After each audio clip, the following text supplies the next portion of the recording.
शेतकरी बांधवांनो, आज आपण आपल्या 3.5 एकराच्या प्लॉटमध्ये आलेलो आहोत।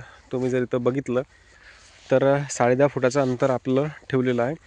आपण जेव्हा याची लागवड केली होती तेव्हापासून सगळे व्हिडिओ बनवलेले आहेत।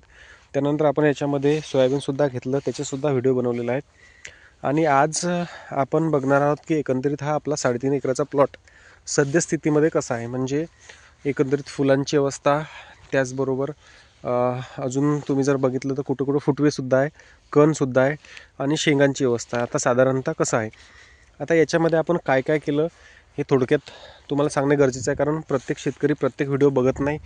आणि लागवडीपासून तर आत्तापर्यंत आपण सगळे व्हिडिओ टाकलेले आहेत, परंतु ह्या गोष्टी असल्यामुळे थोडक्यात आपल्याला सांगणं गरजेचं आहे। आता मित्रांनो, याची लागवड जर तुम्ही बघितली तर बघा, कुठं एक दाना, कुठं 2 दाणे, कुठं 1 दाना अशी आपली लागवड आहे।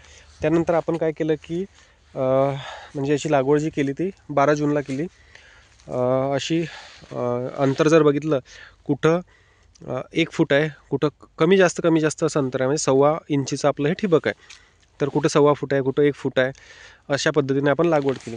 आता पहिल्यांदाच आपण अशी लागवड केलेली आहे, नाहीतर आपण काय करतो की सोयाबीन तूर सारखी पेरणी करून घेतो, परंतु यावर्षी आपल्याला असं सुरुवातीला तूर काढून घ्यायची होती, त्यानंतर आपल्याला याच्यामध्ये सोयाबीन करायचं होतं। मग आपण अशी लागवड केली 12 जूनला। त्यानंतर 8 दिवसानंतर आपण त्याला पहिलं खत NPK टाकलं, 19 सरदार कंपनीचं। आता जर इथं बघितलं तर तुम्ही बघू शकता की एकच झाड आहे, त्याचा खोड चांगलं झालेलं आहे, जाड झालेलं आहे। आणि जिथं 2 आहे तिथं कमी दिसते, जिथं 1 आहे तिथं चांगलं दिसते। आणि त्यानंतर काय केलं की मग 30 दिवसानंतर इथं जे दिसते पहिली शेंडे खुडणी केली, इथं पण दिसते सगळीकडे। मग त्यामुळे काय झालं की त्याला अजून ब्रांचिंग झाली। त्यानंतर अजून 15 दिवस झाले, म्हणजे टोटल 45 दिवस, पहिले 30 आणि 15। मग वरती आपण शेंडे खोडणी केली, तुम्ही तिथं बघू शकता की इथं वरती मग त्याला अजून जास्त ब्रांचिंग झाली। आणि कुठं तर असं खोड बनलं, कुठं याहीपेक्षा जास्त खोड बनलं। आपल्याला जर तिकडे जाता आलं तर आपण जाऊ। आता आपले सगळे शेतकरी काय करतात की सोयाबीन तूर जेव्हा लागवड करतात तर साध्याच पद्धतीने लागवड करतात, पण जर तुमच्याकडे पाण्याची सोय असेल तर तुम्ही सुरुवातीला असं पीक काढून घ्या। नसली जरी पाण्याची सोय तरी असंच तुम्ही लागवड करा। आता पुढच्या वर्षी आपण टोकनच्या माध्यमातून लावणार आहे, आणि याच्यातलं अंतर थोडंसं अजून कमी करता आलं तर आपण करू। आपण लागवड करताना एक दानाच आपण लागवड करणार आहे। त्याचा फायदा काय होते की इथं जर तुम्ही बघितलं तर चांगल्या पद्धतीने त्याची ग्रोथ होते आणि ते पीक उसाटून येते, ते असो। आता मग त्याच्यानंतर काय केलं की सोयाबीन तर आपण याच्यामध्ये लावलेलं होतं, सोयाबीनसोबतच मग त्याच्यात फवारण्या आल्या। पण सोयाबीन निघून गेल्यानंतर मग परत आपण त्याची मेहनत घेणं सुरू केलं। मग आपण काय केलं की त्याला सोयाबीन काढल्यानंतर 15 किलो एकरी युरिया टाकला। मग त्यामुळे काय झालं की त्याची व्हेजिटेटिव्ह ग्रोथ चांगली झाली।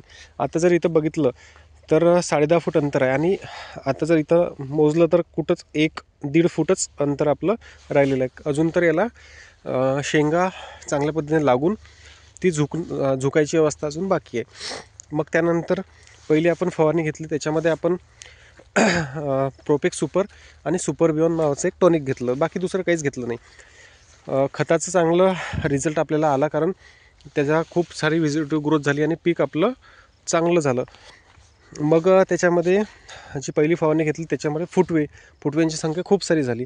आता इथं बघा, इथं खाली जर बघितलं तर खालपासून फुटवे आणि हे आहे। आता याचं खोड बघा, आता इथं बघा 2 दाणे तिथं दिसतात, परंतु 1 दाना तो चांगला आल्यामुळे त्याचा एकदम मजबूत असं खोड झालेला आहे। तशी ही पूर्णपणे अवस्था आहे, कुठं कमी कुठं जास्त। मग काय झालं की नंतर आपण एक 8-10 दिवसांना दुसरी फवारणी घेतली की ती स्ट्रॉंग घेतली। त्याच्यामध्ये आपण प्रोक्लेम, त्याचबरोबर टाटा बहार जे चांगलं काम करते, त्याच्यामुळेच आपल्या बरेचसे तुम्ही जर बघितलं तर शेंगांचं फुलांचं प्रमाण खूप सारं वाढलेलं आपल्याला दिसते। टाटा बहार जे टॉनिक आहे, स्वस्तात मस्त आहे, 500 रुपयामध्ये 1 लिटरमध्ये। त्यानंतर त्याच्यामध्ये आपण बुरशीनाशकसुद्धा घेतलं, हेक्झल कंपनीचं। तुम्ही ते जर भेटलं नाही, म्हणजे ते काही एवढं असं चांगलं म्हणता येईल असं औषध नाही। त्याच्यामध्ये तुम्ही टिल्ट घेऊ शकता, टिल्ट बेस्ट काम करते आणि चांगला त्याचा रिझल्ट आहे। आणि त्याच्यामध्ये आपण मायक्रोन्युट्रिएंटसुद्धा घेतलेला आहे। मग तो एक स्ट्रॉंग फवारा बनला, आणि ते फवारणी घेऊन आपल्याला एक साधारणतः 8 दिवस झाले।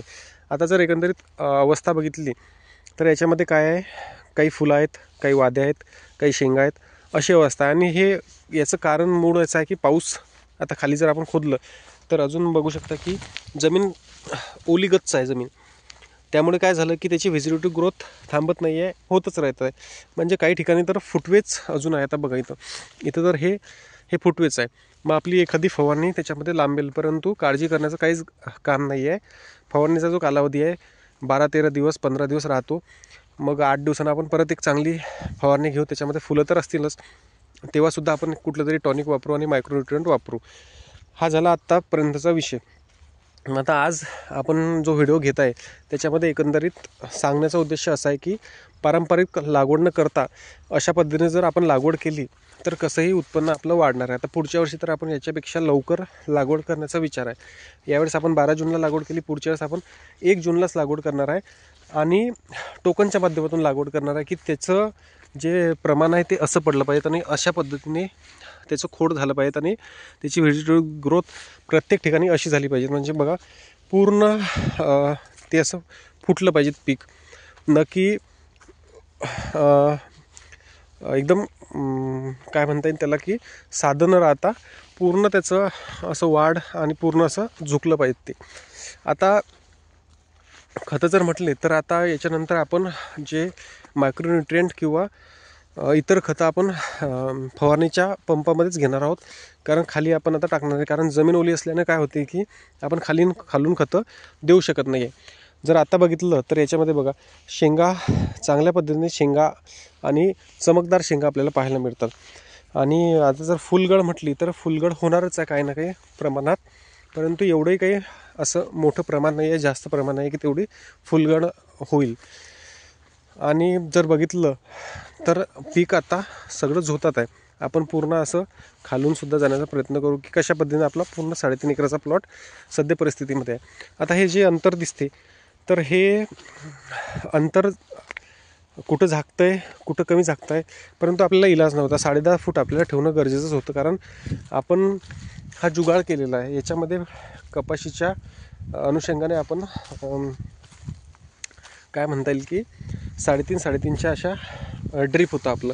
मग 3.5-3 म्हणजे आपण 2 नळ्या काढल्या आणि तसा त्याचा जुगाड केलेला आहे. जर बघितलं तर छान पद्धतीने आपलं हे पीक सध्या परिस्थितीत आहे. पाणी देण्याची यावर्षी गरज पडणार नाही, कारण कंटिन्यू 6 महिने म्हटलं तर पावसाळा आहे. मेपासून पाऊस, तर आता नोव्हेंबरच्या 2 तारखेला पण खूप सारा असा पाऊस झाला. तर एकंदरीत बघा अशा पद्धतीने आपलं हे पीक आहे.